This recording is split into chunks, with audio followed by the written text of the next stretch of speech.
Hello, this is Kim. It is May 10th, 2024. I always have been giving an update, sort of. Usually it's just to sort of clear like the energy, like this is where I'm coming from. So if you pick up on this, is it really yours? That sort of stuff. I mean, like I believe in full, yeah, you take it as it is and as it resonates. But also, like your reader brings their own stuff to it too, and my story is always sort of relate to like what's going on in my life, right? That, go on with the decks. In 2 days, I'm filming this on the 10th, right? And it's really for, it's timeless, or at least for the week for the Terra Nova Lyceum. And for the collective and like huge collective, right? In 2 days, I'm about to be homeless again for another month. Now, part of it, I will be at a long, almost 2 week dig. So, okay, all right, there is that. But there's a lot of uncertainty, sort of in my life.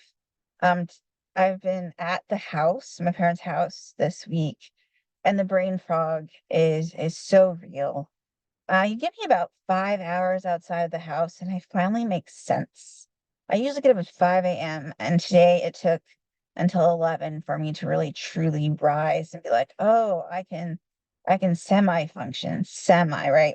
So, I mean, it's a good thing that the construction will be done. Insulation that I have a chemical sensitivity to should be out. I mean, everything has to now be cleaned, and there'll be a process after. But that being said, already it is much better. But, like him is not necessarily, all the better. It is a scary situation. My mind is like whirling. Where am I going to stay? What is going to go on? How you do. But at the same time, I am finding that I am much stronger than, I give myself credit for, let alone like what my family gives me credit for. So I'm like, yeah, all right. I'm looking at my necklace. I'm distracted already. I went to the fairy festival last week. I got it, but it gets all tangled with my tree of life. Oh my gosh. Um, it's raining here, so yeah. But just yeah. You'll see my hair. It's actually an official, done by the fairy, hair people, and it was lovely. So every so often you will get like maybe not in this light, a little flash of sparkle. So just be aware. I got 40 strands. I doubt I still have that many, but yeah, it's real, people. So I'm going to be using two decks, and then I'm going to try bibliomancy, which is just it's a Danielle Dulsky book that I'm going to be opening, and she's a very, very spiritual and lovely and very poetic, and so like we'll get good words. I have to give a shout out to Decadent. You can sort of see my cupcakes. One is a rose, sort of. Oh, come on, there you go. Okay. And I have a slice of cake over there too, because apparently in stressful times, I go to cake and gourmet coffee. This is just iced coffee with cinnamon on top. I try brewing the same coffee beans that they sell, and it's just not the same. It's not. So you'll see me sipping my iced coffee, and hopefully I'll get um more and more energetic as time passes. It is it is a tough time. My friend Kathryn got me now. Well, she didn't get me. I'm borrowing it, I should say. But she like got me like the package, right? And yesterday, and she's like, here, like try this. I did a reading for her, and oh, that is like badly vibrating. Okay. So back to this.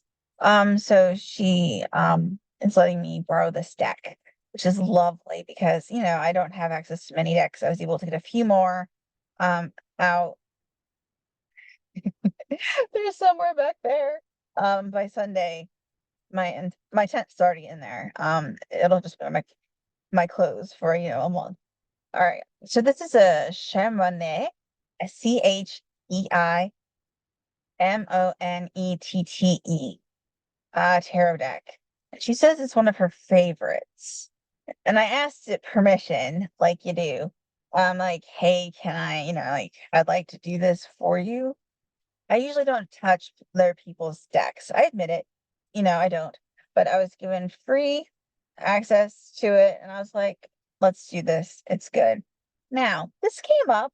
I had asked for what a stave. I wanted a wand because we got no wand cards, which I thought was interesting.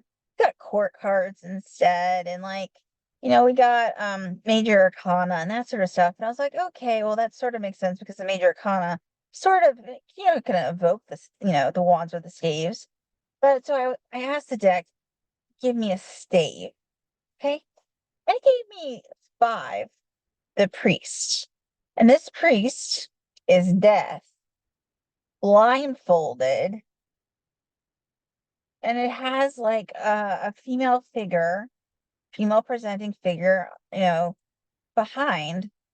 It doesn't look like Judge. She's looking out, but her eyes are open. Okay. And this deck is meant to be intuitive. It says, it leaves it sort of open ended. So I will be reading some of what, they describe and then adding my own. But like were very clear, like, yeah, that's death. That's the Reaper. That's the priest organized religion. So I'm like, wow, that's not political, whatever at all. It's a card deck. But I think it's interesting that it was the final one that I picked. And when I asked for a wand, this is what I got.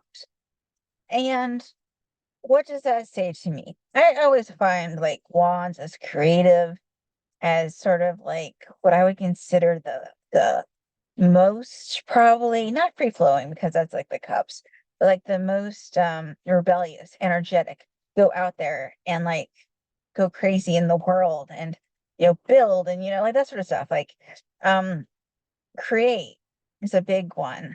And yeah, so like this is what I got. So create, there's death, right?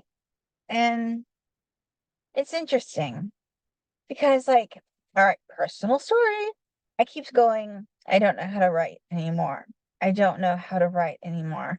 And this is after a huge change in my writing. I mean, phenomenally changing, right? And I think it got better. I don't know if everyone else did. But then now I'm like, I don't know how to write. I don't know how to write. And a lot of it is like the stagnant brain fog sort of thing. And maybe we are all sort of collectively going through this. It's right after Beltane, where you're supposed to party yourself out. Then you get a little tired, and then you go on and go forward, and you like have your action. So I think we have the religion, the death, all this stuff. That's something that might be an obstacle for us. And I don't mean a religion, no matter what religion you are in, or organized or not, is necessarily a bad thing. But it might be a thing that can block creativity, and it can be something that is pressing on us. Societal standards, all that stuff comes with this card. Okay, and I think we have to get past it, even if it's not like the priest, right? Even if it's not religion, even if it's just society, we have to sort of push against it and be ourselves and do the work and the creative work and the inner work that we need to do. Okay. So we're starting with this card as sort of like our conflicting energy. Like that's what we're up against. And I think that's incredible because like I've never had like a reading where I've asked that, first of all. And then I've never had one that said, here you go, sweetheart. This is what you really need, And I asked for a ton, okay? And I took everything that didn't come out in clumps when it's not my deck. So it's asking permission. What do you want, deck? Right. Okay. And like, yes, you can say spirit, but I sort of like I always like put energy with like the what is it? Oh, I want to say Animorphs. And like Animorphs is actually like an actual show that has nothing to do with this. But hey, if you're watching Animorphs or if you are reading them, they are very good. They are good. I was going for personification. No, no, the personification would work. There is a word for it, okay? Okay? Brain fog. Clearly, I was not meant to put it. So if Animorphs is important, that was clearly your message. I used to I totally used to, read those, and I still, like, think I would like to. Since there's so many, I have a sort of idea of the order, that they came out of. I started with the Four of Cups. I'm gonna try to get it without taking any of the others. All right. You see the Four of Cups, those two figures, and masculine and feminine. And it is sort of like a union card. I always, every time I pull it, I get like this like "Eek" feel. And it might be a personal thing. Like most people are like, it's the perfect card. It's great. There's I always get some type of negativity, or not negativity, but like that there's a question mark, or like a problematic that comes with it. And that might be a personal thing. It's always like, it's emotional stability, the blending of the two selves to form a unified team. Maybe it's just that I'm partially an avoidant, and I'm like, no, and what else did they say? Oh, this actual like image is that there's an emptiness and in that this emptiness is inherent in instability. Without change, all is lost. Locked together, the king and prince have sunk to the bottom of a dark, watery place. Their fish is shared, and they have lost all sense of individual identity or agency. Okay, see, and like that is like if you listen to therapists, it's like the epitome of what you don't want to do, this entire merging. But like there is like this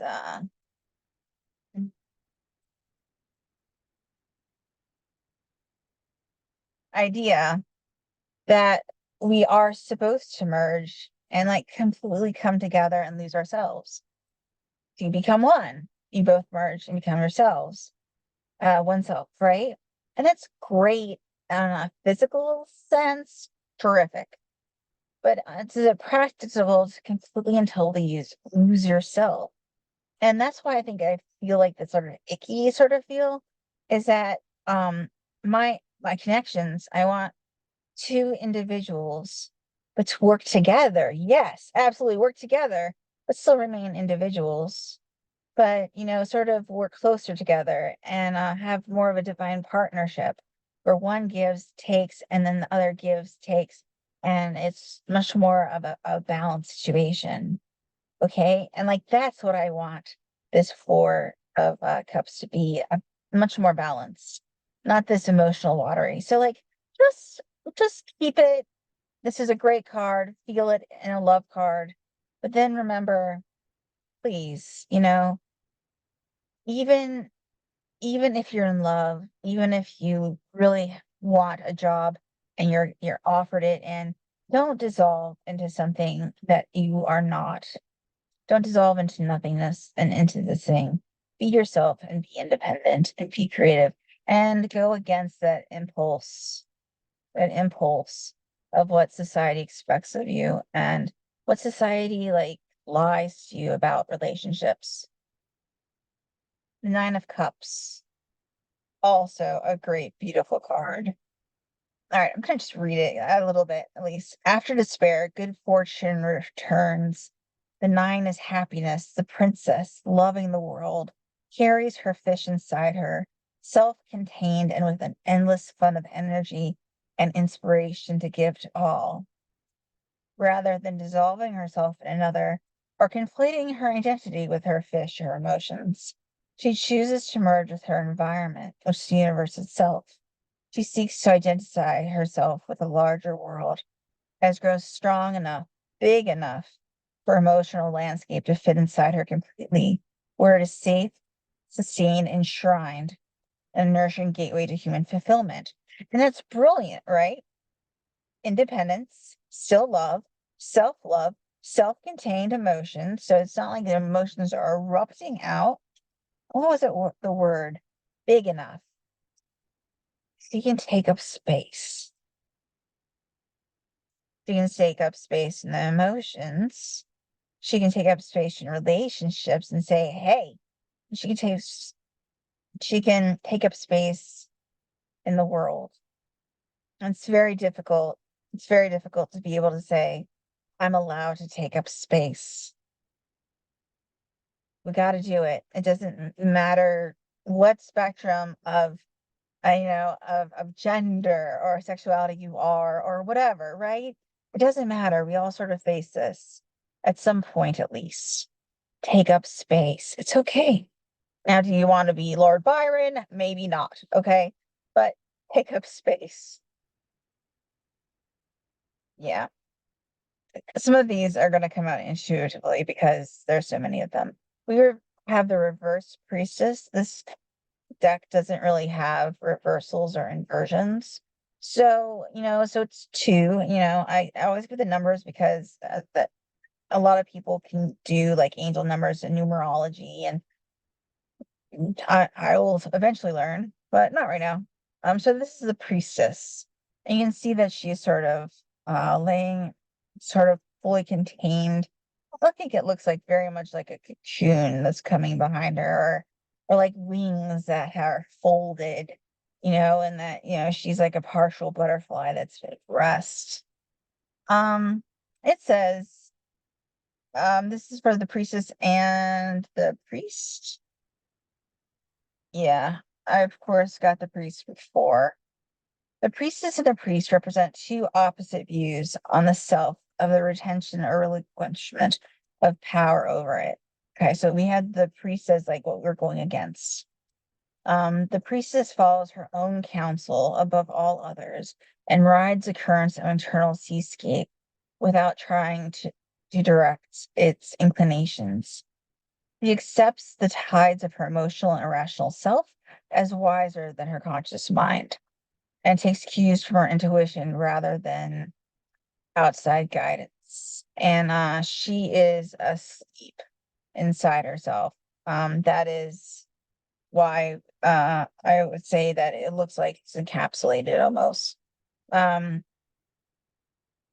it says the arch of stones between the towers is her spine, the red nebula in the sky behind her is a heart, and the black curves crossing it are her ribs. Well, okay. So I still say it's a chrysalis.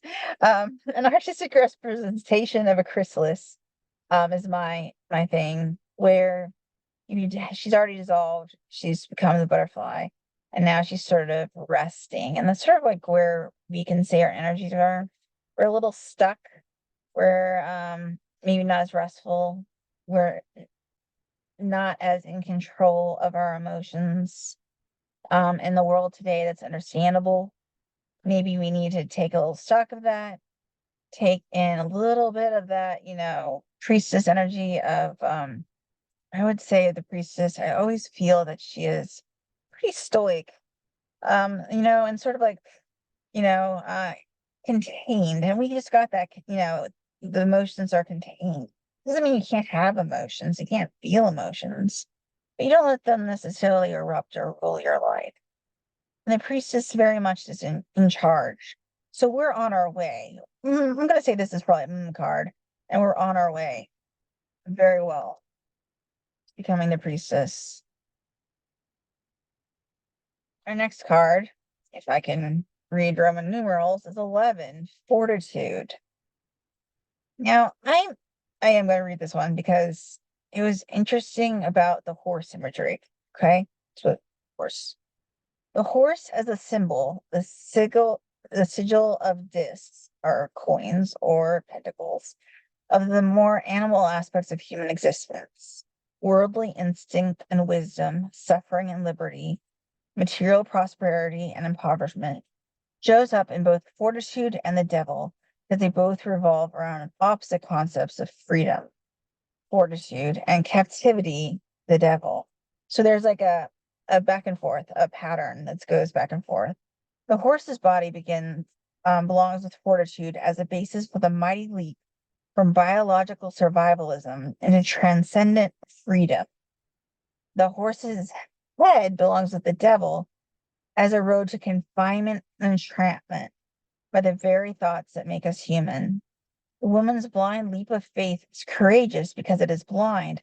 However, remaining on the headless animal is certain destruction because it cannot guide itself.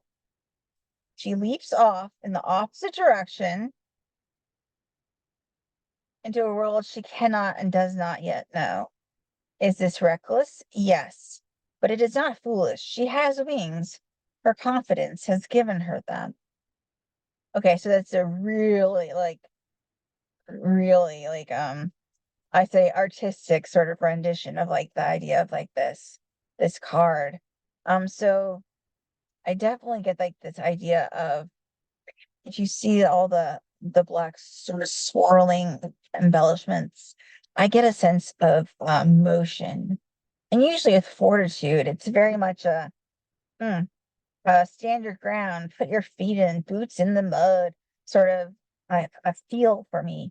And so the idea that fortitude has so much energy and like kinetic energy is just intriguing. So yeah, so this is like I think it's talking about like it's a gateway card, from complete and total in chargeness to recklessness. And what is it, does that the fool, us, need from it? And I think we are that fool, like leaping into whatever situation comes. The past situation would harm us. The new situation might, but we still have to leap. I think it's a call to action.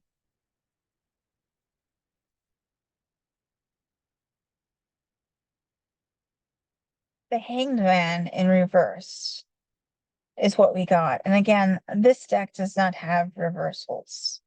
So it would simply be this. Now, I think the hangman is sort of like is usually considered uh one with themselves, inner guidance, from themselves, meditating, waiting, stagnating. I think we are here, perhaps, if this deck does not have it. We are, stagnant in a sense.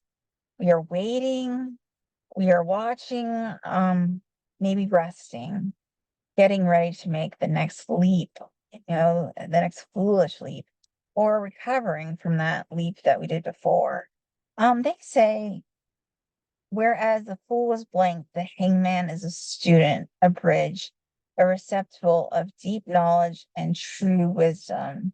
He is in the position of okay, I'll put it in the way they have it and the no, oh my God, Novitiate, perfectly situated to diverse that which others have no access to learn that which lies outside the scope of most, and understand what he sees. His job is not to put himself forward, it is to listen and to move tide only faster. He hangs voluntarily, suspended and willingly chained. See, I think that's where we are not willingly being chained. Do you understand? Like there's a different energy from being forced into stagnation or into contemplation and doing it for yourself and for your own benefit. Both will benefit you, but like there's a different energy to it. And I think that perhaps is where the crux is. He says, behind him, strange shadows dance. And echo his traditional dancer yoga pose.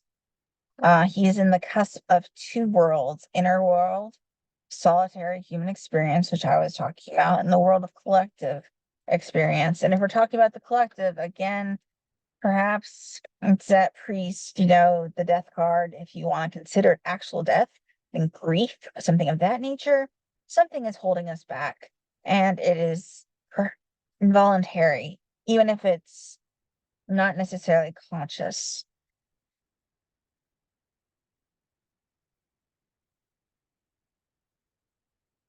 The Princess of Cups. The princess is the most straightforward of the four cup characters. I'm sorry, I totally inverted that. She's a deeply generous person, much beloved. She really does love everybody. Okay. And this is sort of like the empathy empathy card, where she goes out of her way, does stuff, not expecting anything to come back to her. She's likable, energetic, kinetic, thoughtful, all the things that we want to be, and very creative as well. And has her emotions in check, but able to still feel emotions. It's not like she goes, no emotions, and goes totally into the stoicness, and also doesn't shut down when there's emotion involved. She's able to feel, sometimes it hurts, but she helps a lot. It's sort of like if you had a perfect person that you would like felt like was in balance and wasn't necessarily over giving or oversharing, or that would probably be the princess. And I think that's who we're sort of called to be. It doesn't matter gender, it doesn't. Even energies, Um, we're called to be generous, and to go against even society saying that we have to keep all our coins, our discs, our pentacles to ourselves. Okay. Two of Swords. Now, I did read a little bit of this earlier. I haven't used this deck before, and this is my first read with it. So you see there's two swords, and it says very much so that one has his hand on the shoulder and does not have a sword. The other has the two swords. So I thought that that was incredibly intriguing, right? They're almost head to head, nose to nose. This could be the self going against the self, so the one going against a lover. It could be anything. The situation, and we're asked to fight, and also sort of like not give up, but accept like some sort of peaceful resolution, perhaps some compromise. We might be fighting, but we might be fighting ourselves. And like fighting ourselves is going to stagnate us just as much when we should be fighting against like the society, that repressing us, perhaps, you know? So we don't necessarily have to, you know, give it, like fight it out completely. We're being called to have some sort of balance. This is the two of discs. I know I don't think I went through any of the discs yet. We did get a few. I think I'm just getting to them. And so this Pentacles coins, usually considered wealth. Okay, I'm gonna try to get this up there. We have that horse again, this beauty and color, and like what do those discs do? Usually two discs. You can share the discs or you can hoard the discs. Here it says the prince faces down a mighty horse, his physical self. He is pushing himself beyond his capabilities in pursuit of personal change and improvement. He is in trying to embody his own idealistic dream of himself. The little princess from the ace has grown two more like a god. Her tree has grown into duality of self-examination and personal growth. So everything is a cycle, and this tarot set, definitely each one, ace to 10 especially, has this cycle, and it explains it as the cycle. Okay, so we go from like growing from one to two. That's what it's talking about. There's this growth of from one disc, one pentacle, one coin. There's to two, and then there's like this fighting of the self, which we've been talking about the entire time, and going against and going around and going through. Okay, so that one I'm going to let you interpret as you will. This is an interesting sort of thing. Because we just talked about the ace of discs, and we got it inverted. Even I'm going to say it again. Yes, I know this does not have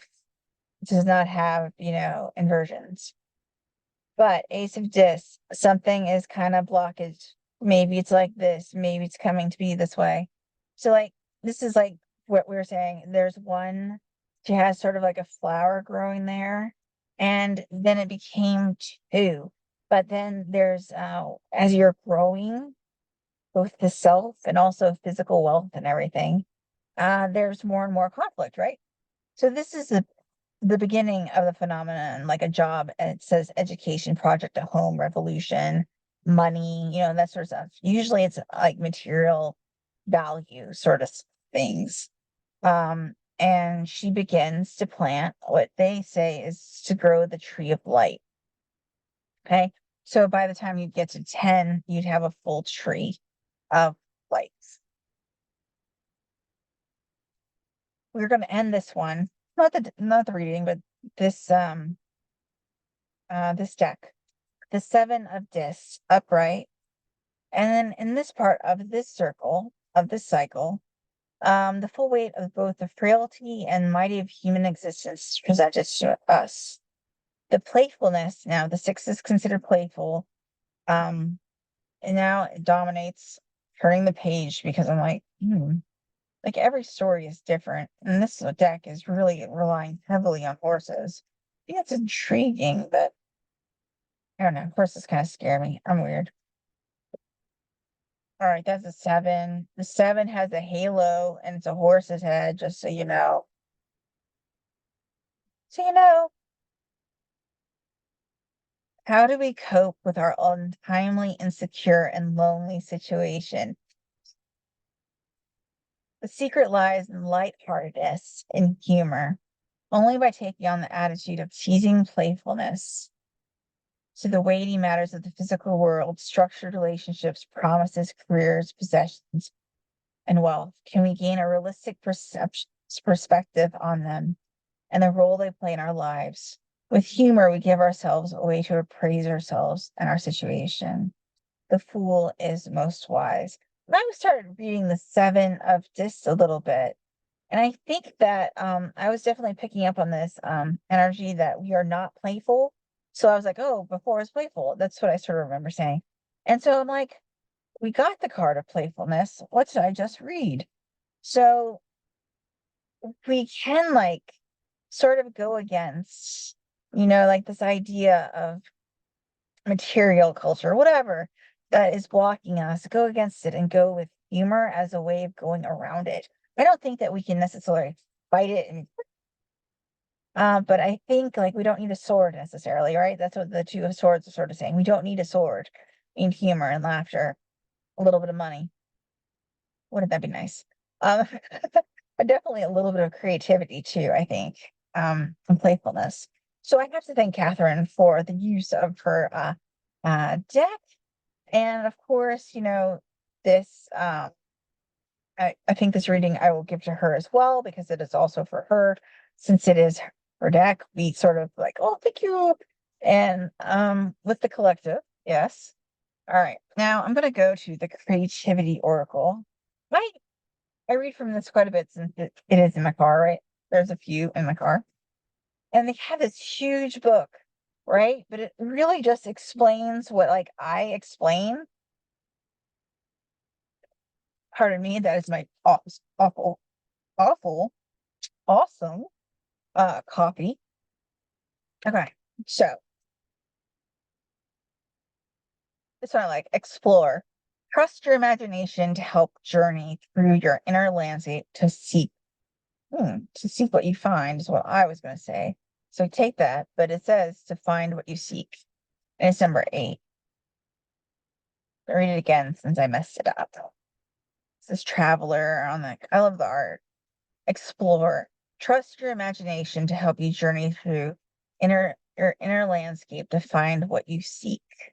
Number 8. So definitely that is definitely a way of going through all of our problems. Have that humor, explore physically, go travel, explore within yourself. Secrets. Conceal plans and actions from those not ready to accept you as you are. Number 23. I feel this a lot right now. I don't know about everyone else. I definitely feel like I have to have my own battle plans, several different battle plans, right? which is gonna work. But we still have to have that humor. I really do believe that. That eagle is flying, but I think we need our plans, our strategies, our secrets, and sometimes secrets can be fun. We just need to keep it to ourselves, and that can be about, those coins or swords, whatever it is that we need to keep to ourselves, that we feel it's okay, we can do so. Partnership, number 24. Once you have decided to walk your path in partnership, you must push the relationship first. Does this mean that we are perfect? No. And I don't know if they say put the relationship first. That kind of makes it sound like we're lesser as individuals. That's more that merging, the Four of Cups. That makes me sort of nervous when we talk about it. I have found that partnership comes with trust. And yes, you have to work on that relationship. It takes a lot of work. You have to put time in, spend time with the person or thing or whatever, and you have to listen. Listening is big. Listening, truly hearing the person, asking them, did I hear this? Is this really what you want? And back and forth and so on both sides. And maybe that is putting the relationship first, but I think it's more like that partnership as really the word. So that you take hands and go, okay, we're in this together. How do we both, you know, win? Not necessarily together we both win, but individually too. Right? Resistance. 65. Understanding why you resist what you have to do is a crucial part of the creative process. This is true with what everyone calls writer's block. What is resisting? What is going by? Sometimes it's just more ideas if you're talking about creativity. Sometimes you have too many things going on, too many worries, too much in your head. There's many things that can resist us. Everything from anxiety on up to lots of job, with opportunities and what I would call job oppressions, right? When all that stuff is dumped on you, you have 1 minute to figure it out. And, you know, sometimes even microaggressions where somebody says something and they mean it probably well intending, and it just like slams into you. That's resistance.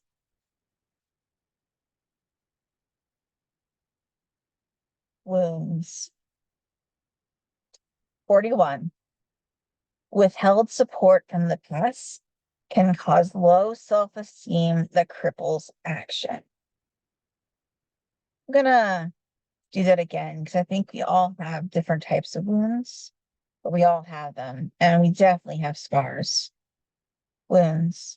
Withheld support from the past can cause low self-esteem that cripples action. And I'm going to put number 41.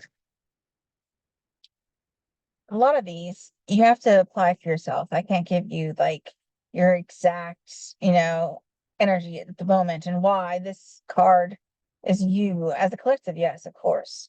But as you go through these cards, think about it, And this one I like. A creative flash of inspiration will come to you and quickly give you the perfect solution. And that it's actually flash. 17. I don't know why it's important, but I am called to say that it has three.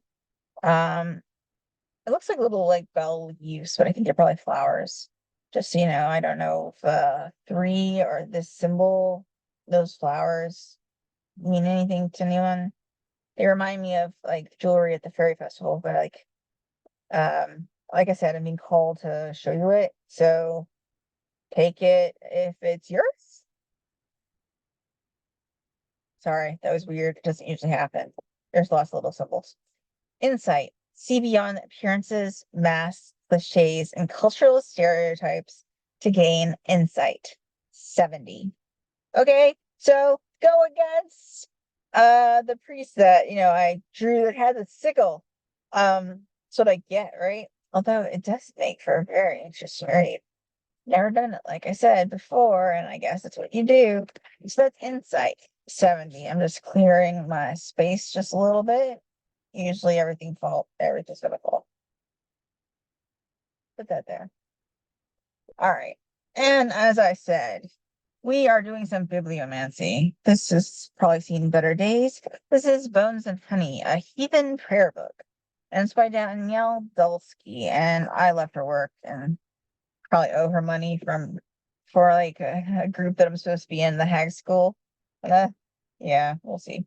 All right, now I open to 5.10 point the naked fawn. I have no idea. Okay. To remembering an embarrassing moments. To remember an embarrassing moments. Hey, if we dare to revisit our most embarrassing moments, we just might find fate's thread buried there. What patterns exist in those troublesome memories that flush your cheeks and quicken the heart? Those bizarre moments that are somehow strangely neither regrets nor woundings? Often these patterns can orient us toward our soul's deepest truth, insulating I say insulating, but it's illuminating the clash between how we wish to be seen and how we are seen, showing us the rough edges we scrape against when we're close to the wild thing called purpose. And that is on page 80. Like I said, numbers for different people really truly um mean many things. So take those numbers and see if any of them truly apply to you as I read them. So please don't think I'm minimalizing it. I just don't know yet. All right. Thinking if I have done everything. What? I'm being called to show you my journal. It says you're a star right now, but like that's gonna be taken off. It's a petroglyph. It says archaeological journal. It cost me a lot of money because I didn't look at where it was coming from. It was like $5 journal, but it came from I think Germany or Italy, and the postage cost a bit. So you now saw my journal. Okay, so so I'm gonna say so like 4 more times, right? I believe that you will have an excellent week. Go against sort of that, like the priestliness. Try to like take things up. Um, I plan to. I'm reading and I have a little baby reading, so I'm going to be in a room like dressed up, and on my Zoom, and of course it's not going to be my room, so I'm like, well, okay, it'll be different, right?